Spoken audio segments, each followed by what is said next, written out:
அண்மைச் செய்தி மதுரை சித்திரை திருவிழாவில் தண்ணீரை பீச்சியடிக்கும் பிரஷர் பம்புகள் பறிமுதல் செய்யப்பட்டிருக்கிறது.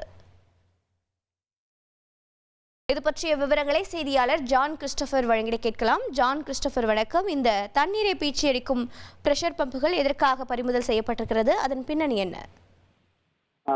வணக்கம். சித்திரை திருவிழாவின் போது கள்ளழகர் வைகாற்றில் எழுந்திரும் போது விரதம் இருந்து தண்ணீரை பீச்சி அடிக்கும் பிரஷர் பம்பை விற்பனை செய்வதற்காக வைத்திருந்த 2 கடைகளிலிருந்து 22 பிரஷர் பம்புகள் பறிமுதல் செய்யப்பட்டு மதுரை மாநகர காவல்துறையினர் நடவடிக்கை எடுத்துள்ளனர். உலக புகழ்பெற்ற மதுரை சித்திரை திருவிழா 28ஆம் தேதி கொடியேற்றத்துடன் தொடங்கி வெகு விமர்சையாக நடைபெற்று வருகிறது.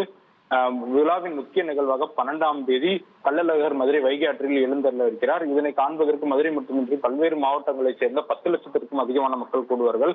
11ஆம் தேதி எதிர்சேவை நிகழ்வை தொடர்ந்து 12ஆம் தேதி கள்ளழகர் வைகை ஆற்றில் இறங்க இருக்கிறார்.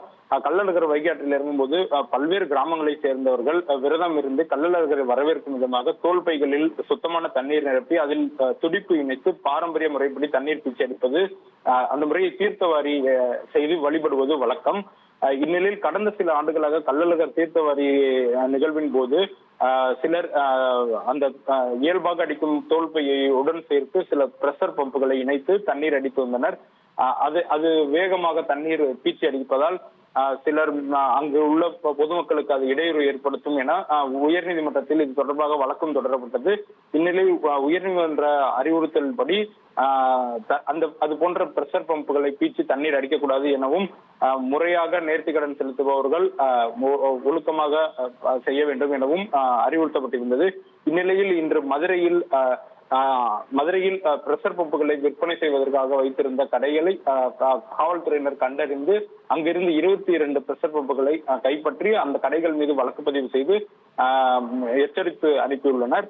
தொடர்ந்து சித்திரை திருவிழாவின் போது கள்ளழகர் வைகாற்றில் இறங்கும் நிகழ்வின் போது தண்ணீர் பீச்சி அடிப்பது சம்பந்தமாக உயர்நீதிமன்ற மதுரை கிளை உத்தரவு பிறப்பித்ததை தொடர்ந்து அதை வழிபற்றி தான் முறையாக தண்ணீர் பீச்சி தங்களது நேர்த்திக்கடனை செலுத்த வேண்டும் எனவும் காவல்துறையினர் தற்போது அறிவிப்பு வெளியிட்டுள்ளனர்.